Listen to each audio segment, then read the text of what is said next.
Ladies and gentlemen, welcome to WrestleMania. Nobody knew exactly what to expect on March 31st, 1985. On this night, the industry stopped and held its collective breath. Would WrestleMania live up to the hype? Would sports entertainment, the flawless mixing of WWE superstars with other celebrities from music, film, and sport, prove to be a hit with the fans? Every man and woman who laced up a pair of boots that night was taking a leap of faith, knowing that they would sink or swim as the event did. With over 19,000 people in the legendary New York arena that night, this would be the most important night in the history of WWE. Lucky for all of us, it was a success, and it formed the foundation for what is without a doubt the quintessential event of the year in sports entertainment. It has constantly grown, pushing the industry to the limits with every blockbuster encounter, every record broken, and then broken again. It's a destination, a fuel for the dreams that burn in those who hope to one day compete. Entire streaks have been built simply based on the results from that one event. Year after year, a simple point to a sign informs everyone that you're being challenged. Winning's always sweet. Winning a WWE championship is even sweeter. But for some reason, nothing can compare to standing tall on the grandest stage of them all. A Sunday night gathering at the arena has, over time, transformed into the monster two-day extravaganza that fills mammoth stadiums with people traveling from all over the world to be there. At WrestleMania, one will experience the highest of highs and the lowest of lows, all done in the name of chasing glory. I'm Corey Graves, and I'd like to welcome you to the WWE 2K24 showcase of the Immortals. Here, we will spotlight some of the biggest, craziest, most jaw-dropping, action-packed matches in WWE history. It'll be on you to retrace the historical footsteps by way of our showcase objectives and lead these titans of industry to victory. This year, as WrestleMania turns 40, let's look back at the journey to get here together and relive some of the most memorable moments from WrestleMania's past.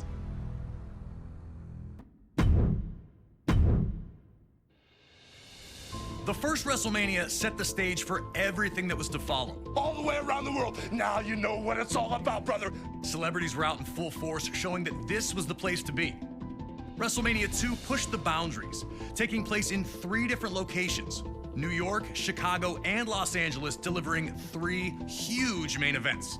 But it would be WrestleMania 3 in 1987 that truly displayed WrestleMania's full potential. And for our first match of the 2K24 showcase of the Immortals, we go into the first verified WrestleMania Classic, the legendary clash for the WWE Intercontinental Championship between champion, the Macho Man Randy Savage, and his challenger, Ricky the Dragon Steamboat.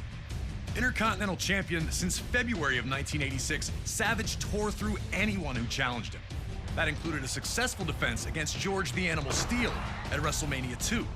A clash between Savage and Steamboat during a late 1986 edition of Superstars would see the Macho Man retain via countout, but that wasn't good enough. He would launch a vicious attack on the Dragon after the match, taking him out of action. Savage would attempt to duplicate the attack on Steamboat's friend and former opponent George Steele during the first Saturday night's main event of 1987. Fortunately for the Animal, Ricky would make his well-timed return for the save, leading to the rematch between the two at WrestleMania. What transpired between the two combatants can only be described as art.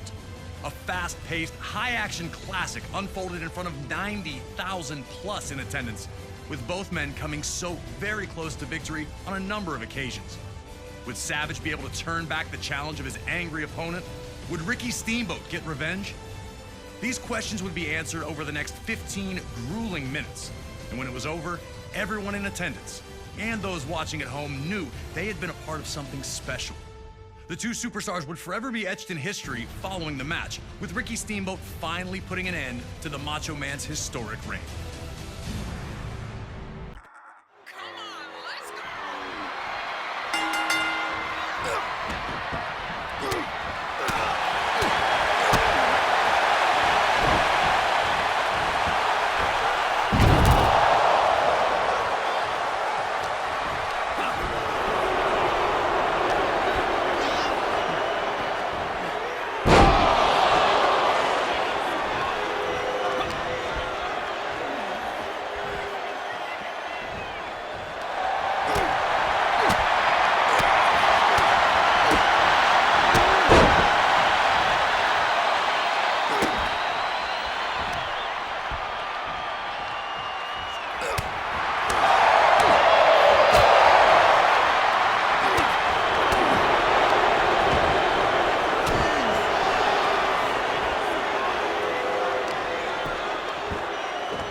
all action from the moment the bell rang, and these two didn't give each other a second to rest.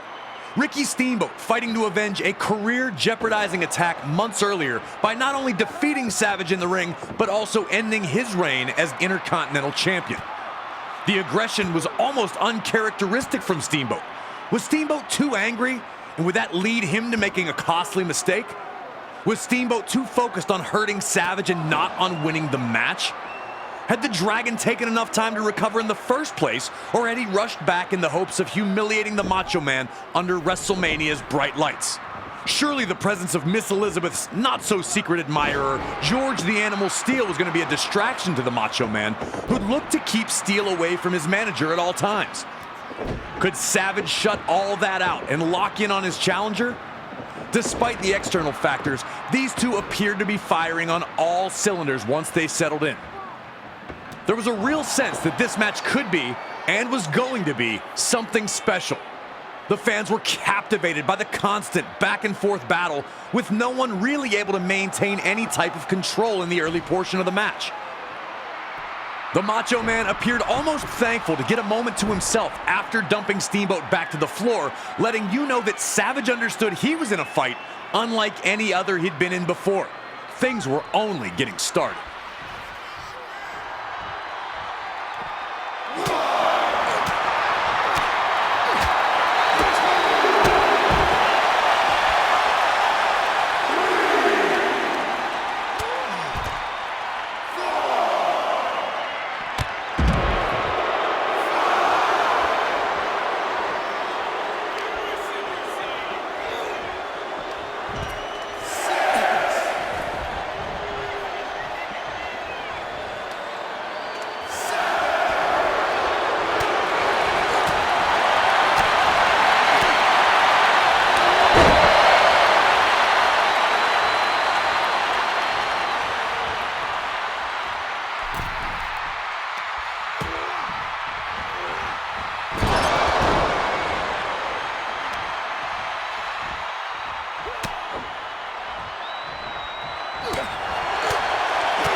The Macho Man was trying everything, and that included fighting dirty, but Steamboat continued to have an answer at every turn. Steamboat's counter wrestling had smothered Savage's offense, and the building frustration was obvious on the face of the Macho Man. In a match this closely contested, one small mistake can be a game changer, and Savage's frustration led to him making a big one, charging at Steamboat only to be backdropped to the floor. Steamboat finally had a huge opportunity to pour on the pressure and put Savage away.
Once the referee went down, there was a real sense of panic. Savage quickly hits his flying elbow, but obviously there was no official to count. The Dragon was grounded for now, but there was no way Savage had already put his fire out. After all the two had gone through, how was it going to end?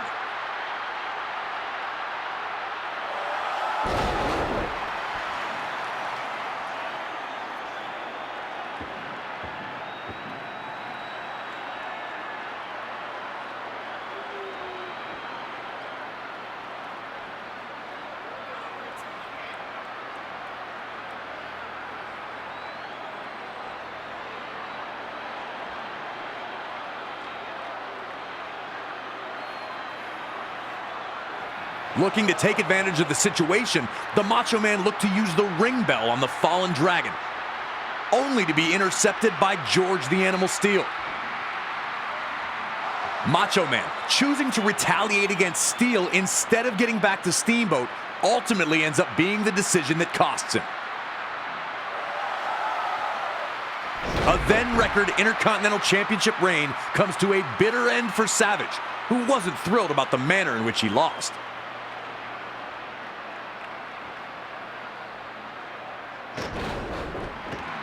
And Steamboat's counter wrestling remains the key to this match, once again getting him out of trouble and earning him the victory.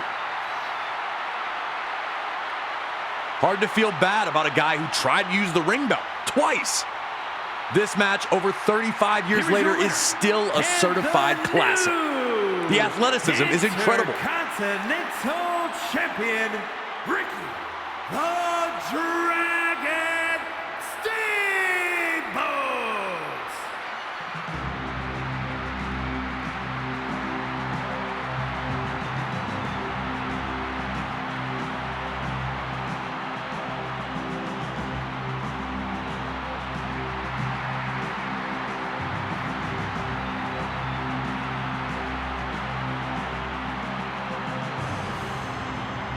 Long tortured by Randy Savage, both the Dragon and the Animal's elation is easy to see as they're carted back to the locker room. Put this match on a loop and I'd never get bored. I love Steamboat versus Savage.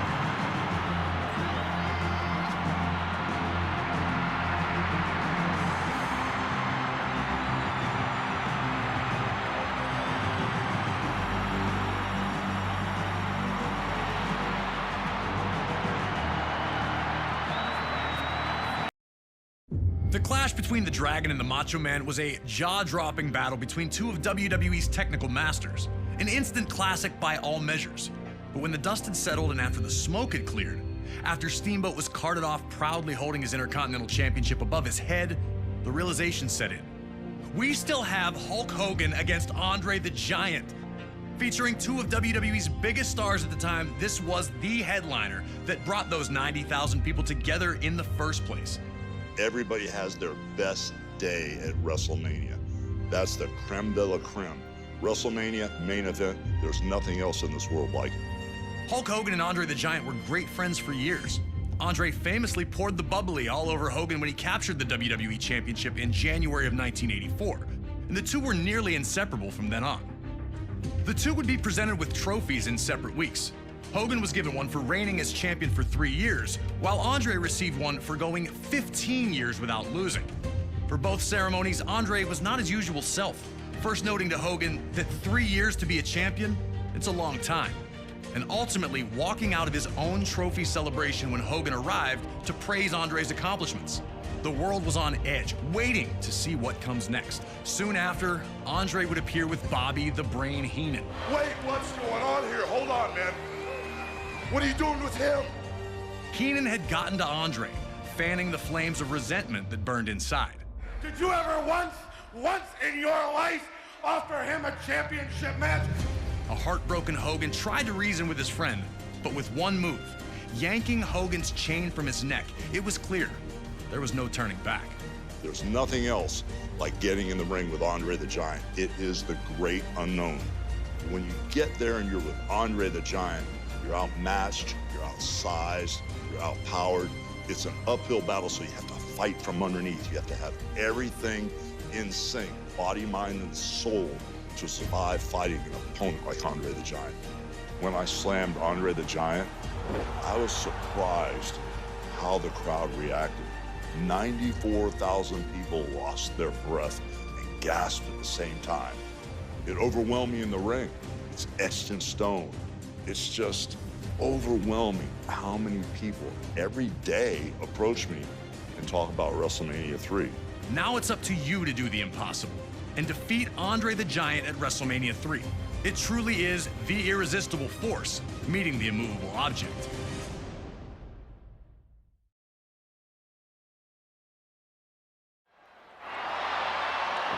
It felt like time stood still once the bell rang, and Hogan and Andre approached each other in the center of the ring. It was finally here, the reason all these people were in the arena. The dominant 3-year WWE champion and the man who'd gone undefeated for 15 years about to collide. Who would strike first? Everything was amplified here. Andre's shove felt thunderous.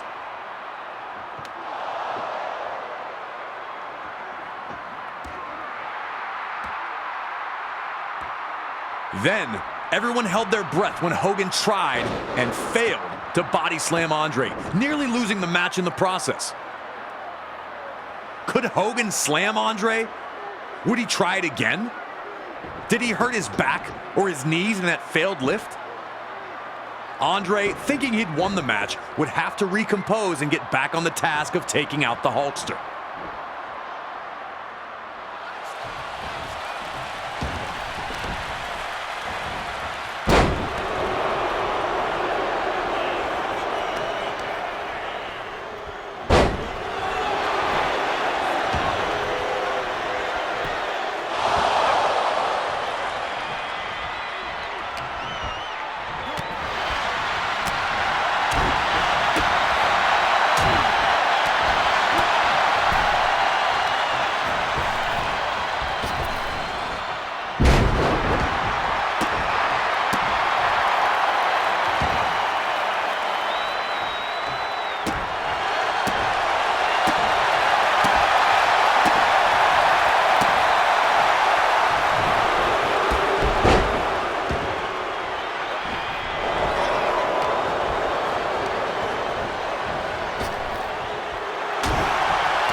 Hogan had dealt with bigger opponents before, but really seemed to struggle with Andre's size and power advantage.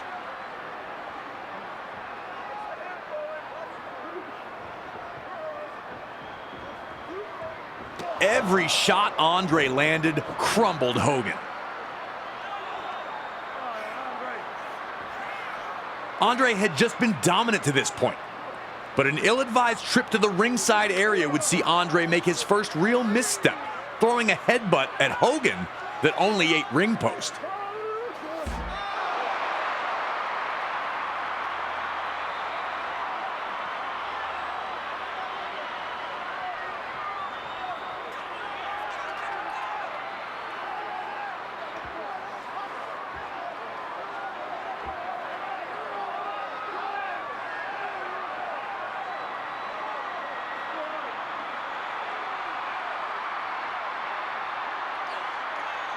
With little success in the match to this point, Hogan would look for a pile driver of all things.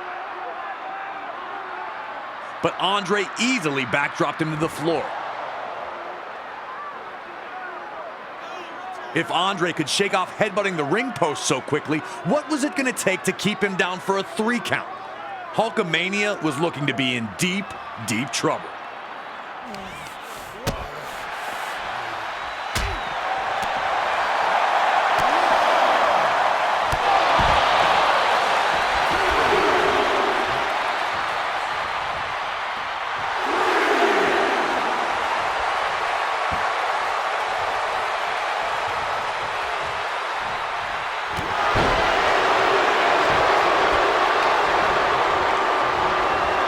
That moment where Hogan finally takes Andre down with the clothesline and seeing Andre timber to the mat, that's when it seemed like Hogan winning was a real possibility again. But he had to act right now or Andre would recover.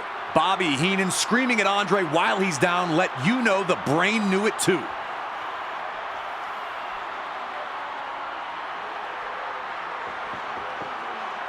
And then you see Hogan start shaking his arms and you're just thinking there's no way. But there is. And then it happens. Hulk Hogan lifts Andre the Giant up and body slams him. Nobody thought he could do it. One of the most magical moments in WWE history. Hogan was in full control of this match.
Here is your winner, and still the WWE Heavyweight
And WrestleMania 3 ends with real American blasting, a Hulk Hogan pose down, and Andre the Giant and Bobby Heenan stunned in their failure.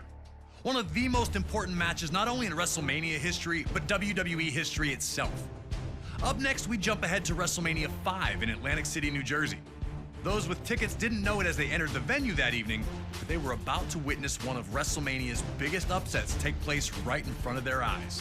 The Ultimate Warrior captured the WWE Intercontinental Championship at the inaugural SummerSlam in 1988 by blitzing the Honky Tonk Man, ending his record reign in a little over 30 seconds.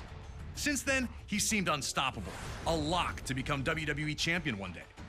Two people who were not impressed were ravishing Rick Rude and his manager Bobby the Brain Heenan. The 1987 Slammy Award winner for Best Body felt that Warrior was nothing special, both in-ring and even in terms of physique. This led to Rude challenging Warrior to a super pose down at the 1989 Royal Rumble, where the winner would be decided by the WWE Universe's approval. Pretty quickly, it was clear that the Ultimate Warrior was going to be crowned the People's Choice, and Rude was livid. He'd launch a vicious attack, bringing the competition to an abrupt end.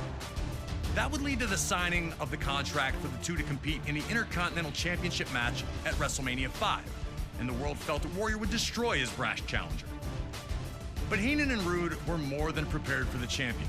Heenan was desperate to have WWE Gold in his vaunted Heenan family ranks, and he knew that the Ravishing One was the right man for the job. They told anyone who'd listened that Rude was going to beat the Ultimate Warrior at WrestleMania, and now the time had come. Had they backed Warrior into a corner, or were they about to realize they'd bitten off far more than they could chew?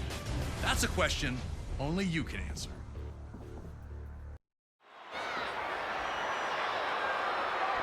Warrior wasted no time, rushing at Rude the second he entered the ring. There would be no feeling out, no tentative lockups here. Warrior was here to make Rude pay for what he'd said, and especially what he'd done. And he was going to do that with some of the freakiest power ever displayed in WWE. The way he absolutely manhandled Rude was a sight to behold. No one had done this to Rude before. All the confidence had been drained from the faces of Rude and Bobby Heenan, as Ultimate Warrior had steamrolled his challenger in the opening moments.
Rude had struggled to this point, but his luck was going to change in an instant.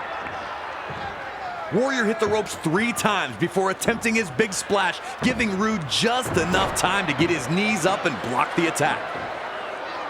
Big time ring awareness shown by the Ravishing One to keep himself in the match. Rude needed to take advantage here because his opportunities for offense were few and far between.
Rude looked to put Warrior away with the Rude Awakening.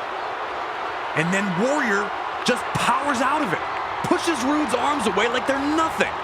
No one had ever seen that done. All the momentum now with the Warrior.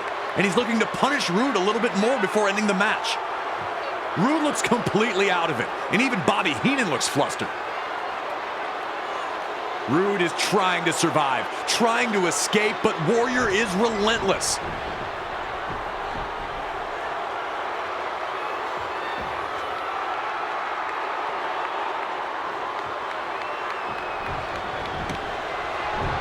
Warrior's throwing Rude all over the place when it happens. One last act of desperation from Bobby Heenan turns this match on its head. He trips Warrior and hangs onto his boots for dear life. Warrior can't kick out. Just like that, Heenan and Rude have stolen the Intercontinental Championship from the Ultimate Warrior in front of a completely stunned crowd. Rude smartly took his new championship and headed for the locker room. But Bobby Heenan, on the other hand, would not be so lucky, further incurring the wrath of an angry Ultimate Warrior.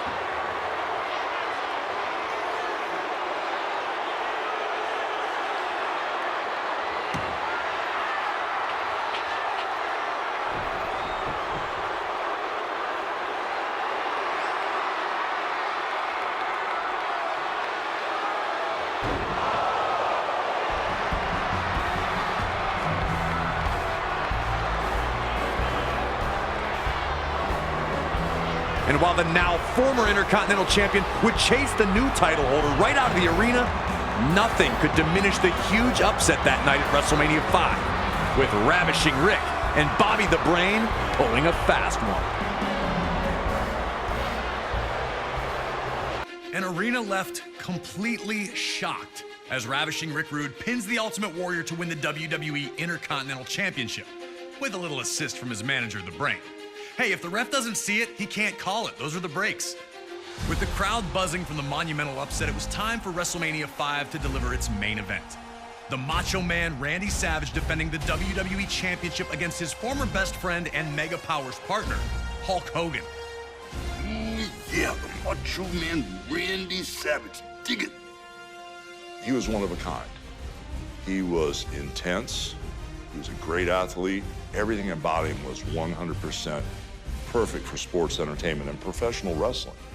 While the split of the Mega Powers was made official on a February 1989 edition of the main event, the cracks had been obvious to many long before that fateful night.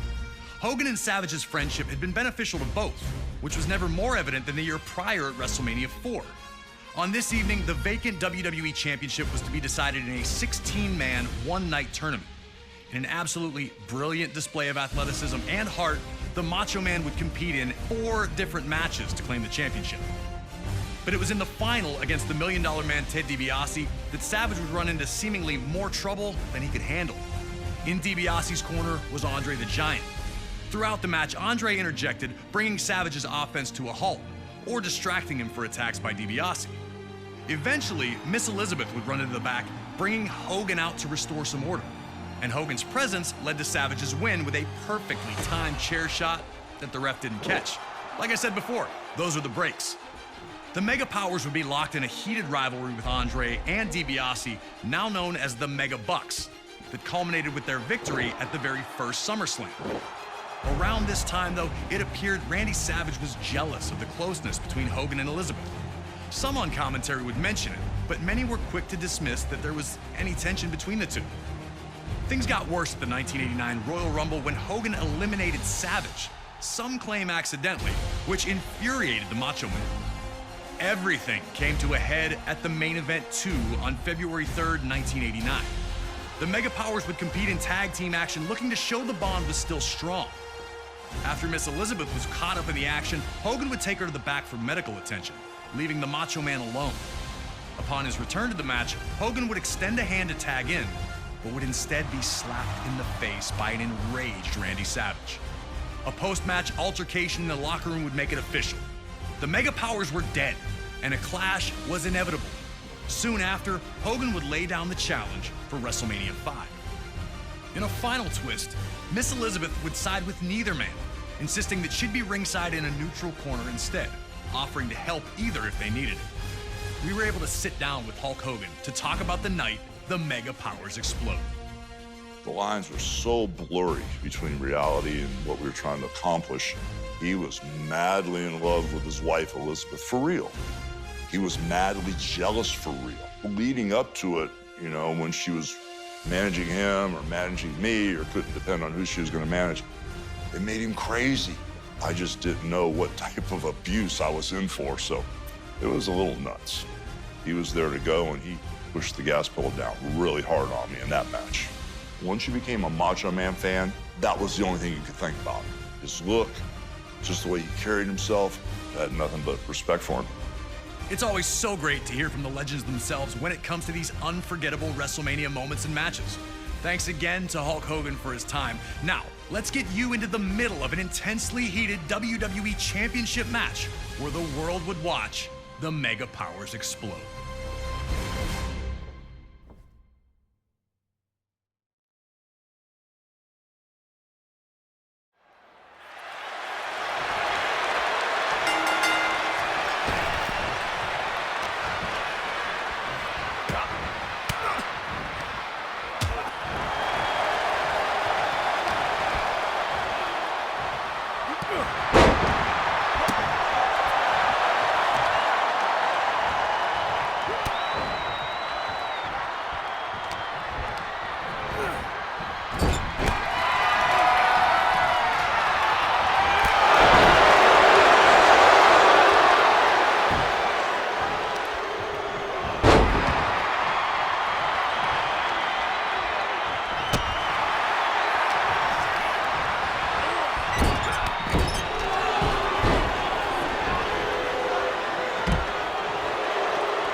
Hogan came into this match incensed, and the Macho Man looked to use that to his advantage early.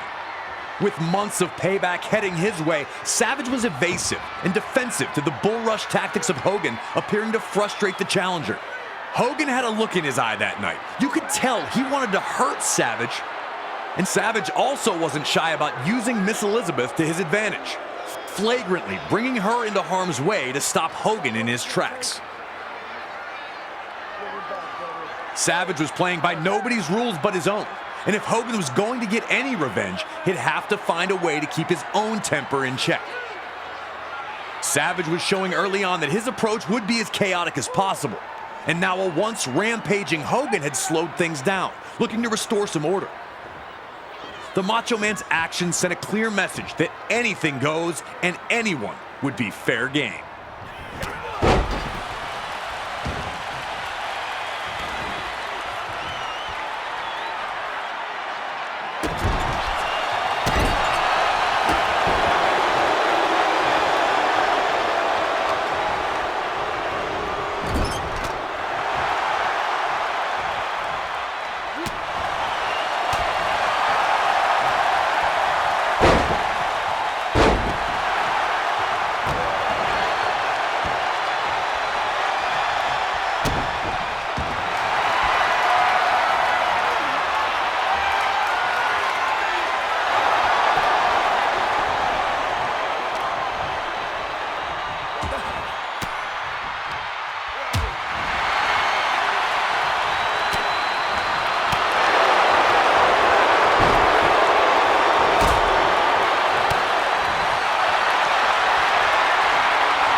Savage had, for the moment, managed to turn the tide with a well-placed boot. Now Savage wanted to slow things down, but this also gave him a chance to talk directly to Hogan. To remind Hogan of what he'd done to him at the main event. To rub in Hogan's face the fact that the Macho Man is the WWE Champion. That he knows Hogan is jealous of him and always has been. To look over at Miss Elizabeth and taunt her because Savage doesn't for 1 second believe that she's neutral at all. The Macho Man was getting some energy back while slowly sucking the life out of Hogan. Could the cheers of the Hulkamaniacs get him back to his feet?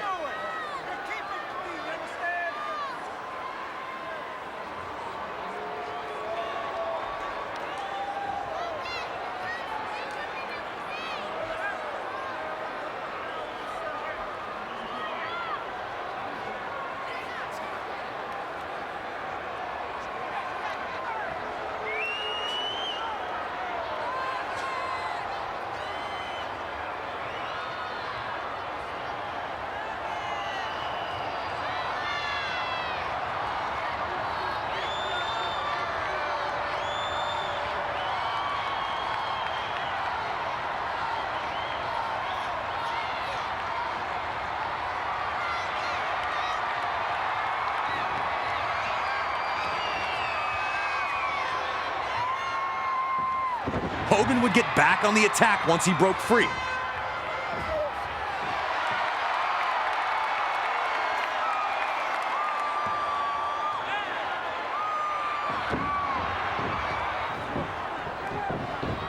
Why not go for the leg drop? Hogan's flash of offense is extinguished as quickly as it started, and Randy Savage seemed to have Hogan on the brink of exhaustion in their mega power collision.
In one of the more surprising moments of this match, Miss Elizabeth proves herself true to her word, stopping Hogan from running Savage into the ring post, maintaining her neutral status.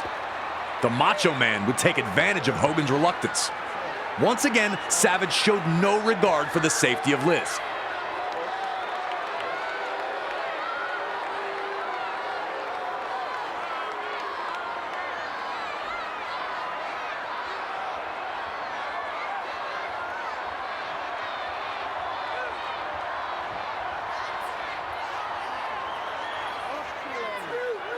Fed up with her presence, Savage would insist to the referee that she be removed, and she'd be escorted back to the locker room. Having his constant distraction removed seemed to invigorate Savage. He was looking to put the finishing touches on what had been a master class to that point. Just moments away from showing that it was Savage who was the true force of the Mega Powers, not Hogan. Looking to set up his vaunted flying elbow, Savage would target Hogan's throat.